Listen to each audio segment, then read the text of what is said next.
mukomeze kugubwa neza nshuti bavandimwe bakiriya bacu beza mukomeza kudukurikirana kuri INZU market. Ni mukomeze mukande subscribe mukore na share kugira ngo mujye murushaho kubona ibyiza byose tugenda tubagezaho umunsi ku wundi. Twizere rero yuko aho muri hose hirya no hino ku isi mumerewe neza kandi tubifurije kugumya kugubwa neza. Murabimenyereye rero yuko tubagezaho imitungo itimukanwa yaba igurishwa cyangwa se ikodeshwa. Muri aka kanya rero tugiye kubagezaho inzu y'ubucuruzi ifite imiryango ine y'ubucuruzi, n'izindi mu gikari nkuko mwagiye mubibona. Ni imiryango ine y'ubucuruzi minini myiza irimo amakaro yose, ndetse n'izo zo guturamo mu gikari zikaba ari inzu 10. Ni inzu 10, buri nzu kandi ikagira icyumba na saro inshuro 10. Buri nzu ndetse ikaba irimo amakaro. Iyi nzu ikaba ifite imbuga nini ihagije yo gukoreramo imirimo kuri abo bantu babamo, kwanikamo imyenda, kumesa n'ibindi. Iki gipangu kikaba cyinjiza amafaranga ibihumbi 700 bya buri kwezi bihoraho, kuko iyi nzu yose irimo abakiriya, nta nzu n'imwe itarimo abakiriya. Ni inzu nziza rwose. Iyi miryango mubona ifunze y'ubucuruzi nta yindi mpamvu nuko twahasuye ari ku munsi w'ikiruhuko, ari ku cyumweru mu masaha mu gitondo, abantu bataraza mu kazi.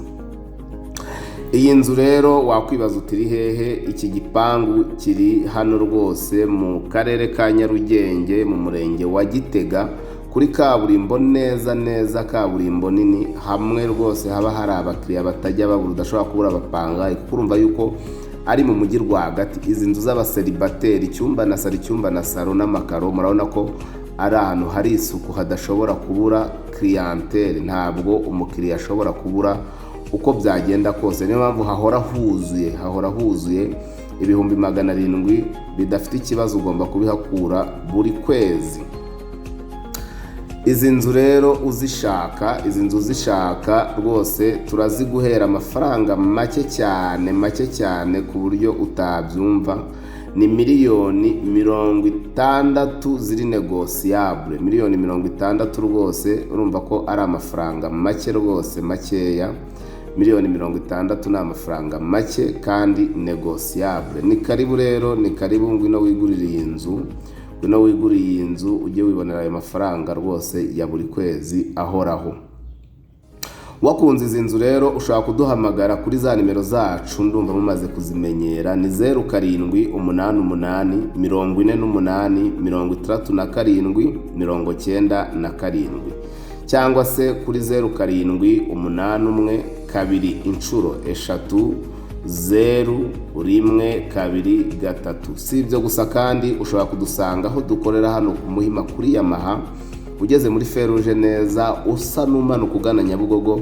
Ni etaje ya kabiri uvuye muri Feruje y'amatafari ahiye yanditseho Shema House. Dukorera muri etaje yayo ya nyuma ku ruhande rureba ku Gisozi. Komeza rukande subscribe, kandi ushobora kudusanga ku zindi mbuga nkoranyambaga, Facebook page, Twitter, Instagram, hose twitwa INZU market. Tubafitiye rero website yacu ni www.nzuri.rw.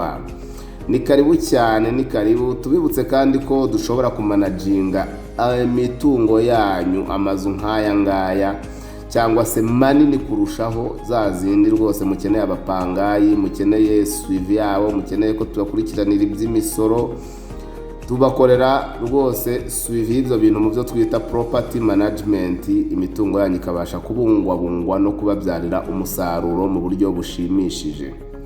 Ni karibu cyane rero, kandi tubibutse ko tubakorera design cyangwa se za pura, tukanabubakira kandi rwose mu buryo bugezweho kandi buhendutse. Tubahaye ikaze rero muri INZU Business Group Limited. Tubibutse rwose mukomeze mukande subscribe, mukore na share. Nawe ushaka ko tukugurishiriza mu buryo bwihuse, cyangwa se ushaka kugura ikintu rwose kitaguteza ikibazo, ngwino twegere tugufashe kandi mu buryo buri professionnel, mu buryo bw'ubunyamwuga kandi tutaguhenze cyangwa tutaguhendesheje.